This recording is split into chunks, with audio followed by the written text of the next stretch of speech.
Hello friend, this is Ram Tiwari from perfect trade. और आज हम लोग बात करेंगे कि कोई भी स्टॉक को फंडामेंटली स्ट्रॉन्ग स्टॉक ही चूज करना क्यों जरूरी है। इनफैक्ट हम लोग बहुत बार स्टॉक चूज करते हैं, ठीक है। तो यदि हम लोग देखें तो बीएसई एंड एनएसई में मोर देन 5000 स्टॉक्स अवेलेबल है, बट सभी स्टॉक्स में ट्रेड कर पाना पॉसिबल नहीं है। तो इसलिए हम लोगों को हमेशा ही एक ऐसा स्टॉक चूज करना चाहिए जो कि फंडामेंटली काफी स्ट्रॉन्ग स्टॉक्स हो। ना फंडामेंटली स्ट्रॉन्ग स्टॉक को कैसे चूज करेंगे, आज वो बात करते हैं।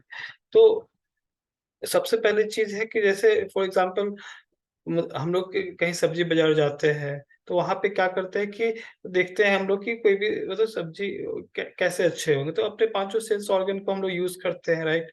जैसे उसे हम सूंघ के देखते हैं, उसे हम टच करके देखते हैं एंड स्मेल करके देखते हैं, तो कि पता चले हमें कि मतलब वो कैसा है, ठीक है। तो सेम थिंग यदि फंडामेंटली स्ट्रॉन्ग स्टॉक को यदि हम लोग को चूज करना है, तो कुछ कुछ ऐसे पैरामीटर्स हैं जिसके बिहाफ पे हम लोगों को देखना होगा कि वो स्टॉक उस पे फिट बैठ रहा है कि नहीं बैठ रहा है। ना सबसे पहला पहला सवाल है कि हम लोग को फंडामेंटली स्ट्रॉन्ग स्टॉक ही चूज क्यों करना है। ये ऐसी बात है जैसे फॉर एग्जांपल एक स्टूडेंट है जो कि मतलब पूरे साल भर पढ़ाई कर रहा है, तो उसका ऑलमोस्ट हर के एग्जाम में ये होगा अच्छा ही होगा, लेकिन हो सकता है कि एक तो उसके टेस्ट खराब हो जाएंगे। लेकिन यदि कोई ऐसा स्टूडेंट है जो कि साल भर मेहनत ही नहीं किया है, ठीक है, तो उसने उसका क्या है कि एक एग्जाम में वो अच्छा हो जाएगा, ठीक है, लेकिन फिर दूसरे एग्जाम में खराब हो जाएगा। तो इसलिए हम लोग देखते हैं कि फंडामेंटली जो वीक स्टॉक होते हैं वो एक बार काफी अप हो जाते हैं, ठीक है, एंड उसके बाद फिर वो काफी डाउन चले जाते हैं। वही इनफैक्ट जब हम लोग देखते हैं फंडामेंटली स्ट्रॉन्ग स्टॉक को, वो तो वो नीचे वो भी नीचे आते हैं, लेकिन वो हमेशा नीचे नहीं रहते हैं, क्योंकि उनका फंडामेंटल या उनका जो भी बैलेंस शीट है वो काफी अच्छा रहता है, तो इसके कारण से वो हमेशा ही अपवर्ड मूवमेंट में रहते हैं। ना अब ये अब सेकंड सवाल आता है कि हम इसे चूज कैसे करेंगे। तो इसके लिए हम लोग सबसे पहले स्क्रीनर डॉट इन पे जाएंगे। Screener dot in I think अभी तक का सबसे अच्छा वेबसाइट है, जिसपे कि हम किसी भी स्टॉक को फंडामेंटली हम लोग देख सकते हैं कि वो स्टॉक में क्या क्या पैरामीटर्स है और कैसे है। तो मैं आपको स्क्रीन शेयर कर रहा हूँ। सबसे पहले हम ओपन करेंगे स्क्रीनर डॉट इन। ये रहा यूआरएल। तो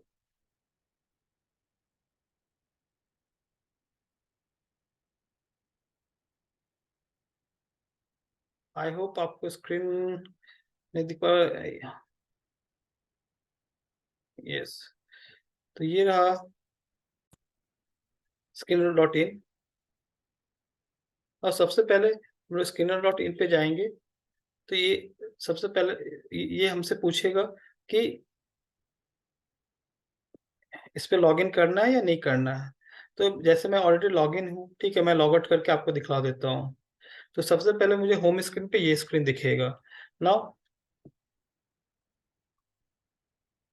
सबसे यहाँ पे हम कोई भी कंपनी को सर्च कर सकते हैं। अब यहाँ पे लॉगिन के भी ऑप्शन है, यहाँ पे स्क्रीन का भी ऑप्शन है। मैं स्क्रीन के ऑप्शन पे जाऊंगा। सबसे स्क्रीन के ऑप्शन पे जाने के बाद यहाँ पे मैं क्रिएट न्यू स्क्रीन करूंगा। क्रिएट न्यू स्क्रीन किया। नाउ इसके बाद ये आपसे पूछेगा कि रजिस्टर करना है या साइन अप करना है। तो आप नॉर्मली किसी भी गूगल अकाउंट से रजिस्टर भी कर सकते हो, जैसे मैं अपने गूगल अकाउंट से रजिस्टर हो रहा हूँ।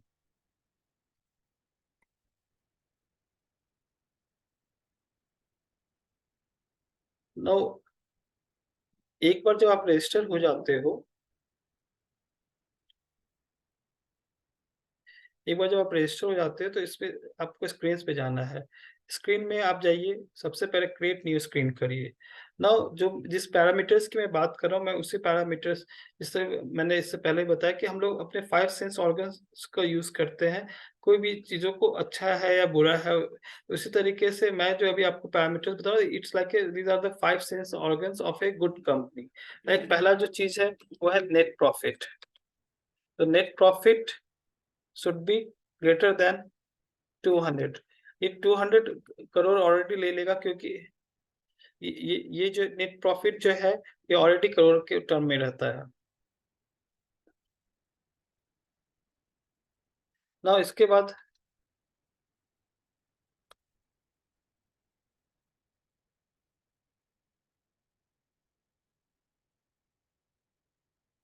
नाउ फर्स्ट पैरामीटर हम लोग का हुआ net profit. Now second parameter ये है वो डेब्ट टू इक्विटी रेशियो। नाउ डेब्ट टू इक्विटी रेशियो मींस क्या? डेब्ट to equity ratio means company के ऊपर कितनी डेब्ट है।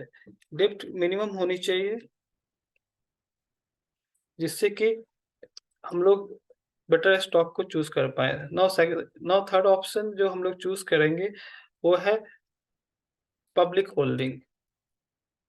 Now public holding should not be less than 30%। Okay, क्यों? क्योंकि यदि पब्लिक होल्डिंग ज्यादा है इट मीन्स कि वहां पे प्रमोटर के पास जो होल्डिंग है वो बहुत ही कम है। Now place percentage, now place percentage should be less than 10%। Place percentage means वो शेयर जो कि कंपनी किसी किसी चीज के बिहाफ पे प्लेस करती है। तो ये है हमारा third parameter. Now the last parameter which is very much important is return on capital employed. Return on capital employed है मीन्स यदि सपोज कंपनी 100 रुपए यूज कर रही है तो 100 रुपया कैपिटल यूज कर रही है तो उसके बिहाफ पे कितना रिटर्न कंपनी कमा पा रही है। तो return to capital employed should be greater than 20%। Okay, तो मैं फिर से एक बार देखता हूँ। फर्स्ट थिंग जो हम लोग यूज करेंगे वो नेट प्रॉफिट यूज करेंगे। Net profit should be greater than 200 CR। डेब्ट टू इक्विटी रेशियो, डेब्ट to equity ratio should be greater than less than होनी चाहिए, should be less than 0.25। public holding should be less than 30%। place percentage should be less than 10%। return on capital employed should be greater than 20%। now इस query को हम लोग run करेंगे। now इस query को जब हम लोग रन किए तो यहाँ पे आप देखोगे 132 रिजल्ट्स आए।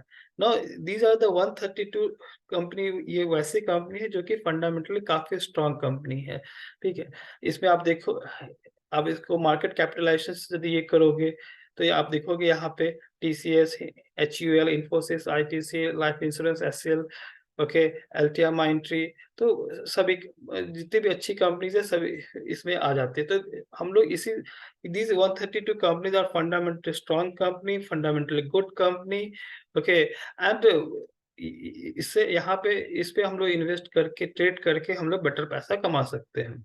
नाउ अब ये है कि इसके हम एक्सपोर्ट यदि करना चाहें तो ये यहाँ पे जब भी हम लोग एक्सपोर्ट करना चाहेंगे तो ये पेड वर्जन के लिए पॉपअप शो करेगा। तो इसे हम क्या कर सकते हैं, इसके लिए हम लोग इस स्क्रीन को यहाँ पे सेव कर सकते हैं। यहाँ पे सेव दिस क्वेरी है, आप इसको यूज कर सकते हो ट्रेडेबल कंपनी।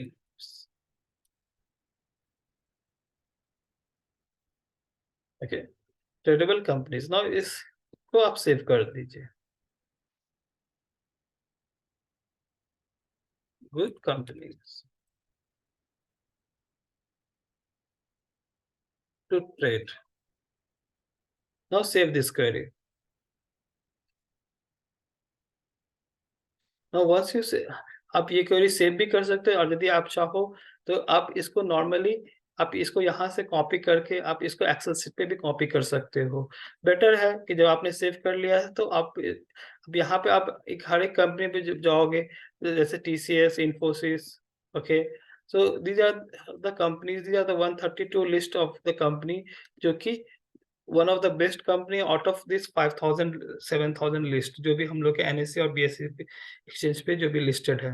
तो आउट ऑफ 7000 कितना इजी से हम लोग का फिल्टर आउट हो गया 132 गुड कंपनीज।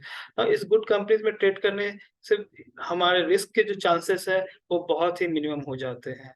होप आपको ये वीडियो अच्छा लगा होगा। अच्छा लगा हो तो आप सब्सक्राइब कर सकते हो एंड शेयर कर सकते हो दोस्तों के साथ। Thank you, have a good day.